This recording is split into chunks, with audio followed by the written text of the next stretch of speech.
அந்த வேத புஸ்தகத்திலே அநேக சம்பவங்கள், அநேக கதைகள் இருந்தாலும், ஆண்டவராக இயேசு கிறிஸ்து அநேக உவமைகள், அநேக கதைகளை சொன்னாலும், இந்த சம்பவத்திலே பெயரை குறித்து சொல்லுகின்ற ஒரு கதையாக இருக்கின்றபடியினால், இது ஒரு உண்மை சம்பவமாக இருக்கின்றபடியினால், உண்மையாக இருந்த அந்த காலத்தில் நடந்த ஒரு சம்பவத்துக்குரிய நபர்களினுடைய பெயர்களை குறித்து நம்முடைய ஆண்டவராகிய இயேசு கிறிஸ்து இந்த உலகத்திலே அவர் சுற்றித் திரிந்த பொழுது சொன்ன ஒரு சம்பவ கதையாக இது இருக்கின்றது. லூக்கா புஸ்தகம் 16ஆம் அதிகாரத்திலே காணப்படுகிற சம்பவம் இப்படி செல்கிறது. ஐஸ்வர்யம் உள்ள ஒரு மனுஷன் இருந்தான்.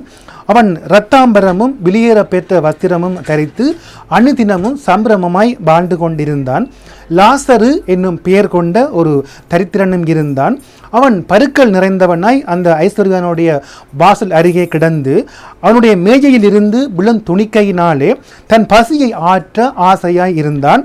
நாய்கள் வந்து அவன் பருக்களை நக்கிட்டு பின்பு அந்த தரித்திரன் மரித்து தேவதூதரால் ஆபிரகாமுடைய மடியிலே கொண்டு போய் விடப்பட்டான்.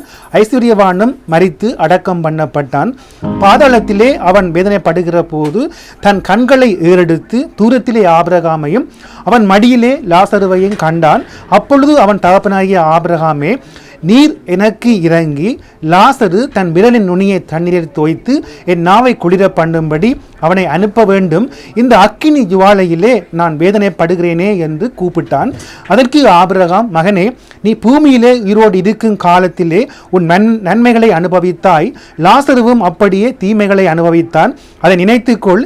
இப்பொழுது அவன் தேற்றப்படுகிறான், நீயோ வேதனைப்படுகிறாய். அதுவும் அல்லாமல் இந்த இடத்திலே இருந்து உங்களிடத்திற்கு கடந்து போகவும் அவ்விடத்தில் இருந்து எங்களிடத்தில் கடந்து வரவும் மனது உள்ளவர்களுக்கு கூடாத படிக்கு எங்களுக்கும் உங்களுக்கு நடுவே பெரும் பிளப்பு உண்டாக்கப்பட்டிருக்கிறது என்றான். அப்பொழுது அவன், அப்படியானால் தகப்பனே, எனக்கு 5 பேர் சகோதரர் உண்டு. அவர்களும் வேதனையுள்ள இந்த இடத்துக்கு வராதபடி அவன் போய் அவர்களுக்கு சாட்சியாய் அறிவிக்கும் பொருட்டு நீர் அவனை என் தகப்பன் வீட்டுக்கு அனுப்பும்படி உம்மை வேண்டிக் கொள்ளுகிறேன் என்றான். ஆபிரகாம் அவனை நோக்கி, அவர்களுக்கு மோசேயும் தீர்க்கதரிசிகளும் உண்டு, அவர்களுக்கு அவர்கள் செவி கொடுக்கட்டும் என்றான். அதற்கு அவன், அப்படியல்ல தகப்பனாகிய ஆபிரகாமே, மரித்தோரில் இருந்து ஒருவன் அவனிடத்திற்கு போனால் மனம் திரும்புவார்கள் என்றான். அதற்கு அவன், அவர்கள் மோசேக்கும் தீர்க்கதரிசிகளுக்கும் செவி கொடாவிட்டால் மரித்தோரில் இருந்து ஒருவன் எழுந்து போனாலும் நம்ப மாட்டார்கள் என்று சொன்னான் என்றார் என்று ஆண்டவராகிய இயேசு கிறிஸ்து சொன்ன ஒரு அருமையான கதையாக இது இருக்கின்றது. இது நடந்த சம்பவமாக இது காணப்படுகின்றபடினால், பிரியமான அன்பு உறவுகள், இந்த சம்பவத்தை பற்றி கொஞ்சம் அறிந்திருக்க வேண்டும். அனைவர்களுக்கு இந்த சம்பவம் தெரிந்திருந்தாலும் ஒரு சில காரியங்களை இந்த நிகழ்ச்சியிலே சம்பவமாக நாங்கள் பார்த்துவிட்டு மிகுதி காரியத்துக்கு நாங்கள் கடந்து செல்வோம். இந்த லூக்கா புத்தகம் 16ஆம் அதிகாரத்திலே ஐஸ்வர்யமுள்ள ஒரு மனுஷன் வாழ்கிறது ஒரு சாதாரணமான காரியம். அவன் தன்னுடைய ஐஸ்வர்யத்திலே வாழ்கிறதான். அவனை பற்றி வேத புத்தகத்திலே எந்த குறைகள் குற்றங்கள் ஒன்றுமே எழுதப்படவில்லை. மட்டுமல்ல, அவன் இரத்தாம்பரமும் வெளியேறப்பட்ட வஸ்திரமும் தரித்து அனுதினமும் சம்பிரமாய் வாழ்ந்து கொண்டிருந்தான் என்பதை தவிர அவன் செய்த குற்றங்கள், அவன் செய்த பாவங்கள் ஒன்றும் எழுதப்படவில்லை. அதுபோன்று லாசரு என்கின்ற பெயர் கொண்ட ஒரு தரித்திரன், அவன் பருக்கள் நிறைந்தவனாய் அந்த ஐஸ்வர்யனுடைய வாசலையே கிடந்து அவனுடைய மேஜையிலே இருந்து விழும் துணிக்கைகளாலே தன் பசியை ஆற்ற ஆசையாக இருந்தான்.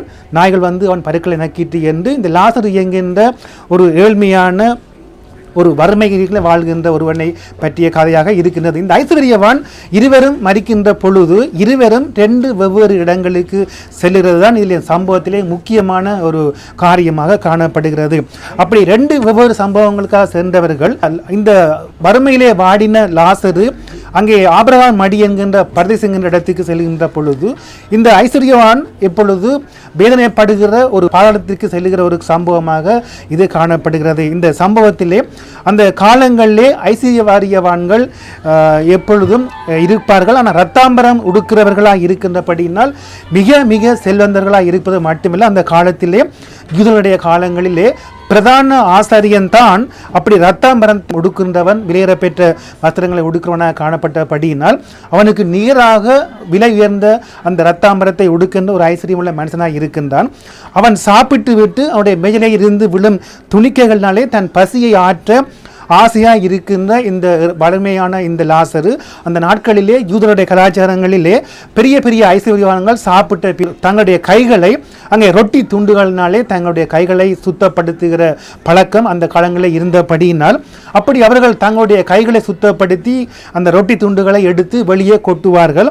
அந்த வெளியே கொட்டுகிற அந்த ரொட்டி துண்டுகளை சாப்பிடுவதற்கு அங்கே ஆவலாக ஆசையாக அதற்கு ஒரு அவசியமாக இருக்கின்ற மிகவும் வறுமையில் வாழ்கின்ற இந்த லாசரு அங்கே இருக்கிற காரியம் அங்கே லூக்கா புத்தகம் 16ஆம் அதிகாரத்திலே 20-21 வசனங்களே காண்பிக்கப்படுகிறது. ஆனால் இப்பொழுது இதுவரை மரித்த பின்பு தான் அங்கே பிரச்சனை இருக்கின்றது.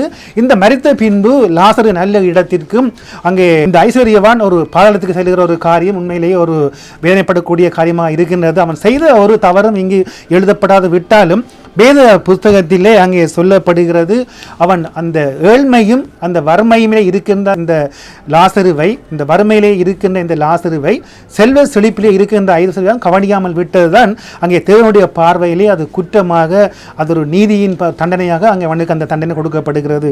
வேத புத்தகத்திலே நாங்கள் பார்க்கும்போது எசேக்கியேல் புத்தகம் 16:49 சொல்லப்பட்டிருக்கின்றது, இதோ கர்வமும் ஆகார திரட்சியும் நிர்விசாரமான சாங்கோம்பங்கம் ஆகிய இவைகளை உன் சகோதரியான சேதோமின் அக்கிரமம் இவைகளில் அவளிடத்திலும் அவள் குமாரத்திகளிடத்திலும் இருந்தன, சிறுமையும் எளிமையுமானவனுடைய கையை அவர்கள் பலப்படுத்தவில்லை என்று ஆண்டவர் சொல்லுகிற ஒரு குற்றச்சாட்டாக சிறுமையும் எளிமையுமானவனுடைய கையை பலப்படுத்தவில்லை என்கின்ற காரியத்திலே இந்த ஐஸ்வர்யம் தவறினாலே இப்பொழுது அவர்கள் அந்த இடத்துக்கு செல்கிறார்கள். இது ஒரு சம்பவமாக காணப்பட்டாலும் இந்த இடத்திலே இருக்கின்ற அந்த பாதாளத்திலே வேதனைப்படுகின்ற அந்த ஐஸ்வர்யவான் இப்பொழுது கேட்கின்ற காரியம், எனக்கு 5 சகோதரர்கள் உண்டு, அவர்கள் இந்த இடத்துக்கு வராதபடி அதை தடுத்து நிறுத்த வேண்டும் என்கின்ற ஒரு செய்தியின் மேல் ஆர்வம் கொள்ளுகிற ஒரு ஐஸ்வர்யவானாக அந்த இடத்திலே காணப்படுகிறான்.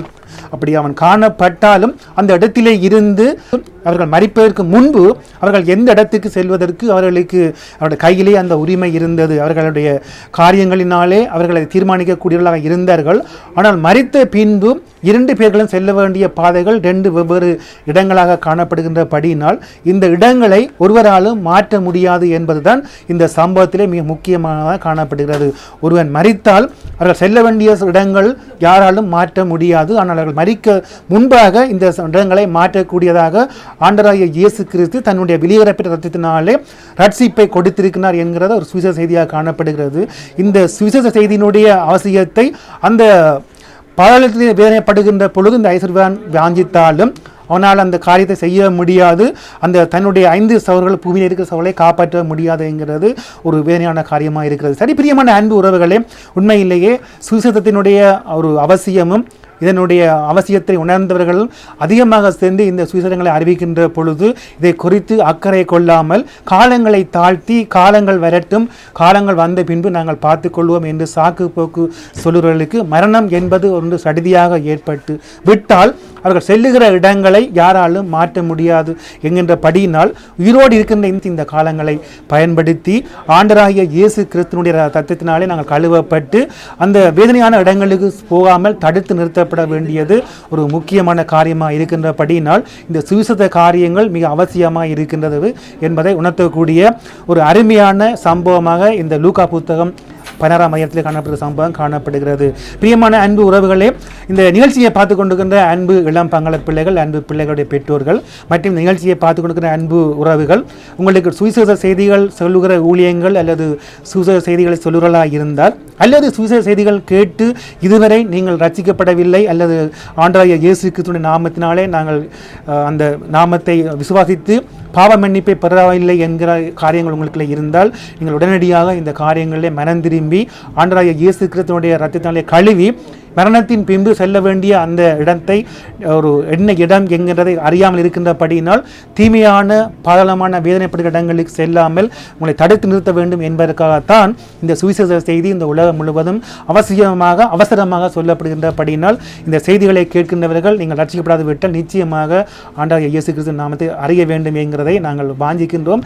இந்த சம்பவத்தின் மூலம் நாங்கள் உங்களை உணர்த்த விரும்புகின்றோம். சரி பிரியமான அன்பு உறவுகளே, ஹோலிகோட் டிவியினுடைய சிறப்பு நிகழ்ச்சியிலே வேத புத்தகத்திலே இருந்து ஒரு சிறிய இடைவெளியிலே ஒரு பெரிய சம்பவத்தை நாங்கள் பார்த்திருக்கின்றோம். சரி, நாங்கள் இப்பொழுது ஒரு பாடலை நாங்கள் கேட்போம்.